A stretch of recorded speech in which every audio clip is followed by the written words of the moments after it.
সালামু আলাইকুম, কেমন আছেন সবাই? কানাডার অন্টারিও প্রভিন্সে নতুন রুলস কার্যকর হবে 21শে সেপ্টেম্বর থেকে। 7 new Ontario rent rules coming in September 2026 including 7-ডে ইভিকশন নোটিশ। খুবই গুরুত্বপূর্ণ একটা তথ্য, যারা কানাডাতে বাড়ি ভাড়া নিয়ে থাকেন এবং যারা বাড়ির মালিক, যারা ভাড়া দেন, উভয়ের জন্যেই এই নতুন নিয়মটি মানতে হবে। এটা অন্টারিও প্রভিন্সের জন্য আপাতত এই রুলসটি কার্যকর হবে। মেজরিটি পিপল যেহেতু অন্টারিও প্রভিন্সে বসবাস করেন, এই জন্যে এটা খুবই জানাটা জরুরি একটা ইস্যু। কারণ প্রাত্যহিক জীবনে অনেক কিছু থাকবে যেগুলো না জানলে আপনাকে ঝামেলায় পড়তে হবে, পস্তাতে হবে। 7 new Ontario rent rules coming in September আমাদের নাকের ডগায়। তার আগে আমরা তথ্যটি তুলে ধরতেছি, কারণ এখানে বেশ কিছু মানা না মানার বিষয় রয়েছে। Ontario tenants who miss a rent payment face a dramatically shorter window to act starting September 21st, 2026. তো আমরা থার্ড ওয়ার্ল্ড কান্ট্রিগুলোতে যেভাবে চলি, ফার্স্ট ওয়ার্ল্ড কান্ট্রির সিস্টেমটা টোটালি ডিফারেন্ট। এখানে সব কিছুর জন্য ল অ্যান্ড অর্ডার সিস্টেমগুলোকে কার্যকরী রাখা হয় এবং সেগুলোকে মেনে চলার চেষ্টা করা হয়। সেটারই ধারাবাহিকতায় যারা বিভিন্ন বাসাবাড়িতে ভাড়া নিয়ে থাকেন, তারা যদি নিয়মিত ভাড়া প্রদান না করেন, তাহলে তাদের ব্যাপারে কি উদ্যোগ, কি কার্যকরী পদক্ষেপ গ্রহণ করতে পারে একজন বাড়ির মালিক, সেটার যেমন একটা রুলস রয়েছে। পাশাপাশি বাড়ির মেইনটেনেন্সে, তারপরে বিভিন্ন সাপ্লায়ার, গ্যাস, বিদ্যুৎ, পানি বা বিভিন্ন ইউটিলিটি আছে যেগুলো ঠিকমতো সাপ্লাই না দিলে ভাড়াটিয়াদের যে একটা রিয়াকশন, সেটার কি প্রভাব, এই সব কিছু মিলেই একটা ল অ্যান্ড অর্ডার সিস্টেম সেখানে কার্যকরী রয়েছে। সেগুলোর একটা আপডেট হতে যাচ্ছে 21শে সেপ্টেম্বর 2026-এ। তো এগুলো আমরা আরও খোলাসা করব। গতকাল আমরা একটা শর্ট আলোচনা আপনাদেরকে দেখিয়েছি। The minimum termination period on N4 notice for non-payment of rent drops 14 days to 7 days for monthly and yearly tenancies. তো বাৎসরিক কিংবা মাসিক ভিত্তিতে যারা কানাডাতে এখানে রেন্টাল এগ্রিমেন্ট করেন, ভাড়া নেন, অনেক ক্ষেত্রে অনেকেই রেন্ট দিতে দেরি করেন, গড়িমসি করেন। তো এই রেন্ট না দেওয়ার ফলে তাদেরকে বাড়ি ছাড়ার জন্য এভিকশন নোটিশ দেওয়ার আগে একটা রিকোয়ারমেন্ট ছিল 14 দিন, এটাকে কমিয়ে 7 দিন আনা হয়েছে। এটা নিঃসন্দেহে খুব জরুরি একটা বিষয়। The changes is a part of second wave of amendments under Bill C-60, the Finding Delays Building Fast Track 2025, which received royal assent on November 27, 2025. তো এটা মূলত বিল 60-র মাধ্যমে কার্যকরী হচ্ছে। But the 7-day N4 is only one piece of a much larger September 21st package. The same proclamation brings a new statutory definition of persistent late payment, a requirement for tenancies to pay 50% of areas before raising certain issues on a non-payment hearing, and a compensation waiver for personal use evictions with extended notice. এখানে আরেকটা বিষয় আপনাদেরকে একটু তুলে ধরি, সেটা হলো কোনো ভাড়াটিয়ার এগেনস্টে কানাডার কোনো বাড়ির মালিক যদি এখানে কোর্টে অভিযোগ করেন, সেই ক্ষেত্রে সেই হিয়ারিংয়ে পার্টিসিপেট করতে হলে একজন ভাড়াটিয়াকে অবশ্যই কমসে কম তিনি যে বকেয়া ভাড়া রেখেছেন সেগুলোর 50% পেমেন্ট করে দেন তিনি হিয়ারিংয়ে পার্টিসিপেট করবেন। এরপরে তার যুক্তিগুলো তুলে ধরবেন, কী কারণে তিনি ভাড়া দিতে দেরি করছেন বা কোনো সমস্যা ছিল কিনা, এই বিষয়গুলো এভাবে কার্যকরী হবে। Tribunals Ontario confirmed the September 21st, 2026 effective date in its operational update released on June 30, 2026. This is the same legislation that already delivered a round of changes on July 1st, 2026, including the 15-day LTB order review deadline and double maximum fines for landlord misconduct. তো landlord মিসকন্ডাক্টের ফাইনটাও এখানে double করা হচ্ছে। বাড়ির মালিক হলে আপনি generator ব্যবহার করতে পারবেন না, সেটাও একটা ব্যাপার। 70 termination period replace the 14-day timeline. তো আগে যেটা 14 দিনের নোটিশ দিতে হতো, এখন 7 দিনের নোটিশেই এই বিষয়গুলো কার্যকর করা হবে। এটা ভাড়াটিয়াদের জন্য একটু কষ্টকর হতে পারে। The headline change arriving on September 21st is the reduction of N4 termination period from 14 days to 7 days for monthly and yearly tenancies. The N4 is the formal notice to end a tenancy for non-payment of rent that landlord must serve before filing an eviction application with the landlord tenant board. Under the current rules, a tenant who misses a rent payment receives N4 and has 14 days before the termination date, at which point the landlord becomes eligible to file L1 application. তো L1 অ্যাপ্লিকেশনটা কি? কেউ যদি ভাড়ার দিতে গড়িমসি করে, ঠিকমতো না দেয়, তাহলে তার ব্যাপারে একটা মামলা করার একটা সুযোগ থাকে। তো এক্ষেত্রে 21 সেপ্টেম্বর থেকে এটা একজন ল্যান্ডলর্ড কী করবেন, যে ভাড়াটিয়াদেরকে তিনি সময় মতো ভাড়া না পেলে 7 দিনের মধ্যে নোটিশ দেবেন।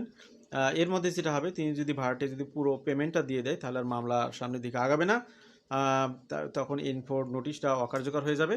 কিন্তু তিনি যদি নিয়মটা না মানেন, তাহলে এইটার মামলা চলবে, এবং মামলা চলাকালীন সময়ে একজন ভাড়াটিয়াকে 50% ভাড়া দিয়ে তারপরে মামলার হিয়ারিংয়ে অংশগ্রহণ করতে হবে। আর তা না হলে তিনি আরও বড় ধরনের পেনাল্টির মধ্যে পড়বেন। That core protection remains unchanged. The payment right does not disappear after the termination date. Under Section 74 of the Residential Tenancies Act, a tenant who pays all arrears and any newly due rent before the landlord files the L1 application still voids the notice. তো এই যে L1 file যেটা করা হয়, সেটা করার আগে বা করার মাঝখানে তিনি যদি সকল দেনাপাওনা পরিশোধ করেন, তাহলে এই কেসটা সামনে আগাবে না, এমনটাই বলা হয়েছে। তো এখানে 7 দিনের নোটিশটা টাইমটা কমিয়ে দিয়েছে ভাড়াটিয়াদের জন্য। The practical difference is spent in reaching the filing threshold. Under current rules, a tenant who misses rent on the first of the month and receives N4 on the second faces a termination date of the 16th, and landlord cannot file the L1 until the 17th at the earliest. তো নতুন 7 দিনের যে time line, that would be the 9th, and the earliest L1 filing date would be the 10th. 7 দিনের time line পার হওয়ার পরে 9ম দিনে তিনি L1 এখানে করতে পারেন, আপনার রাইজ করতে পারেন। That is a full week shaped of the process before the hearing backlog even begins.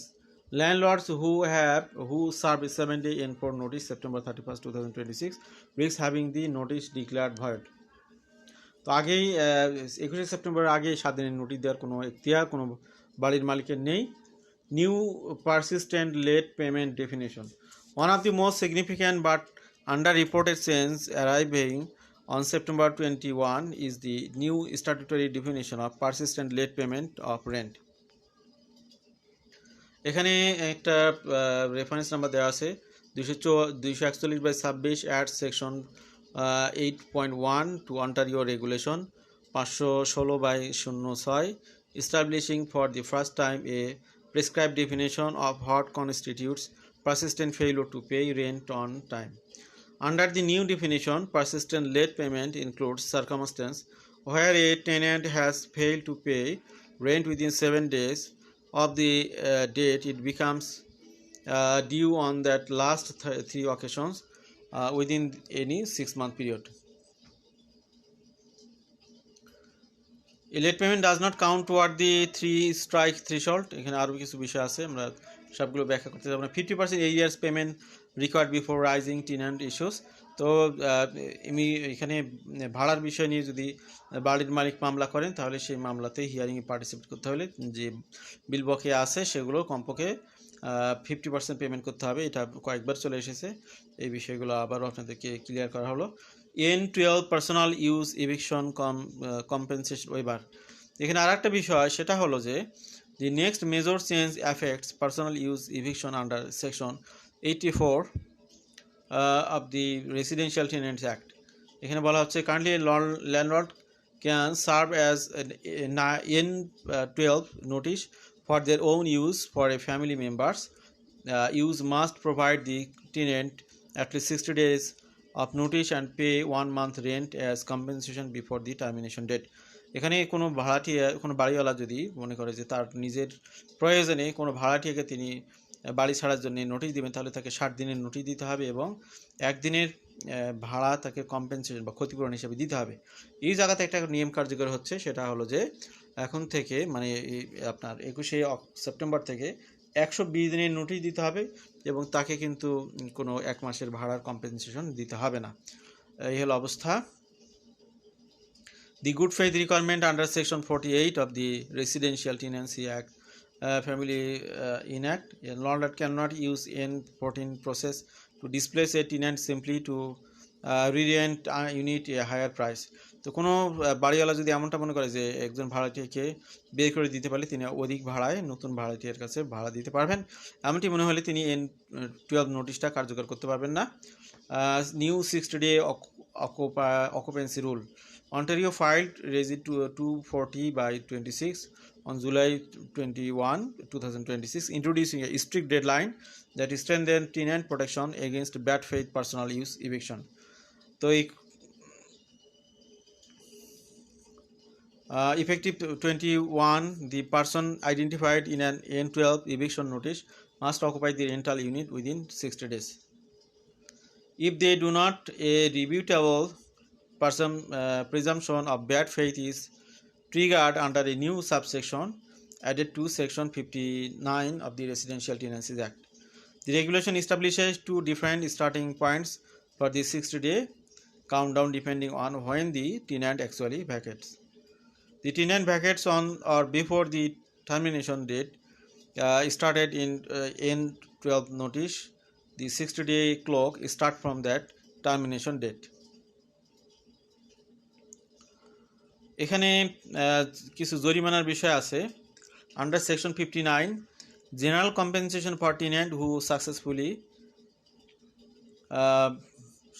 successfully bad faith is capped at the equivalent of 12 months of the former tenants. The LTB can also impose an administrative fine up to $50,000 in bad faith eviction cases. কেউ যদি খারাপ উদ্দেশ্য নিয়ে অন্য কোনো বাড়ি ভাড়াটিয়াকে উচ্ছেদ করতে চায় তাহলে তার $50,000 পর্যন্ত জরিমানা হতে পারে। These LTB administrative fines are separate from the maximum court fines of $1 lakh for individuals and $5 lakh for corporation that apply upon conviction of RTA. তো চাইলে একজন ভাড়াটিয়াকে উঠাই দেওয়া যাবে না উপযুক্ত কারণ না থাকলে, তাই সেক্ষেত্রে তার এখানে $1 lakh থেকে $5 lakh জরিমানা হতে পারে। This rule was designed to address long-standing complaint from tenant advocacy groups that landlords are using N12 notice with no genuine intention. Renovation eviction rules add new notification requirements. তো এখন দেখা গেলো যে কেউ তার বাড়িটা নতুন করে সাজাবে গোছাবে, সেই জন্যে ভাড়াটিয়াকে নোটিশ দিতে পারে। এক্ষেত্রে একটা N30 নোটিশ দিতে হবে। সেটাও বলা হচ্ছে landlord seeking two end a tenancy for repairs, renovation or demolition will be required to provide written notification to the tenant at multiple stages of the project. তো বিভিন্ন স্টেজে এটা তাদেরকে নোটিশ দিতে হবে যাতে তারা ক্ষতিগ্রস্ত না হয়। This notification must cover the estimated completion date of the renovations, any changes to that estimated date, and the final date that the ready for the reoccupancy. Tenant will also receive a guaranteed 60-day period of reoccupy the unit. তো এখানে রিনোভেশনের জন্য এখানে বেশ কিছু procedure maintain করতে হবে। If the landlord fails to provide the required notification or does not give the tenant the full 60 days to return, the tenant can file a application at the LTB for a remedy. দেখা গেলো যে আপনি একটা বাড়ি ঠিক করবেন, সেই জন্য নোটিশ দিবেন, যদি ভালো করে রিনোভেশন করে আবার আগের ভাড়াটিকে ভাড়া দেবেন, এরকম দিতে হবে, নাহলে তাকে ক্ষতিপূরণ দিতে হবে। The application would be based on a failure to afford the right of the first refusal, a new enforcement mechanism added under Bill 60. The renovation eviction protections build on earlier municipal efforts, including Toronto's rental renovation license requirement that took effect. N30 notice have their own existing compensation rules under Section 52, 55 and 54, the Residential Tenancies Act, which vary depending on the reason for the eviction and the size of the building. তো এই N30 notice নিয়ে আরও বেশ কিছু বিষয় আছে। What already change in 2026 already অনেকগুলো change হয়েছে সেখানে মেনশন করা আছে, আপনারা চাইলে দেখে নেবেন। হোয়াট হ্যাজ নট চেঞ্জ, কী পরিবর্তন হবে না সেটাও এখানে মেনশন করা আছে। What Ontario teenage should do before September, এখানে যে 21শে সেপ্টেম্বর আগে কি কি কাজ আপনারা করবেন নতুন নিয়ম কার্যকর হওয়ার আগে, সেটা একটা সংক্ষিপ্ত তথ্য দেওয়া আছে, এগুলো আপনারা দেখে নেবেন।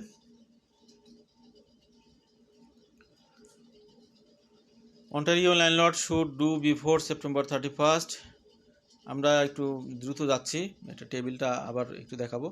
Summary of new Ontario rent changes, in for termination period, drops আগে ছিল এটা 7 দিনের নোটিশ, 14 দিনের নোটিশ, এখন 7 দিনের নোটিশে চলে আসবে।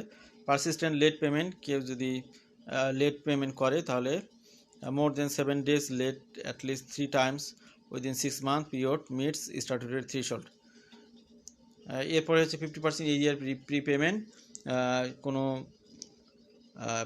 স্টেপ নেওয়া হলে L1 নোটিশ, আপনার নোটিশ দেওয়ার পরে যদি এখানে দেখা গেল যে L1 ফাইল কার্যকর হয়, সেক্ষেত্রে 50% পেমেন্ট করে তারপরে সেটার এগেনস্টে কথা বলতে হবে। In for compensation waiver, 1 month compensation waived when landlord gives 1-6-20 days notice does not apply to purchaser. 60-day occupancy rules, intended N12 occupant must occupy within 60 days or rebuttable bad faith presumption applies. N13 renovation notification, written notification required at every stage including completion date and reoccupancy. Right of first refusal, tenant can file LTB application if landlord fails to renovation notification requirements. তো আজকের আলোচনায় আমরা শেষের দিকে আসছি, আশা করি তথ্যগুলো যে অনেকে উপকৃত হবেন। ভালো থাকবেন সবাই, আল্লাহ হাফিজ, সালামু আলাইকুম।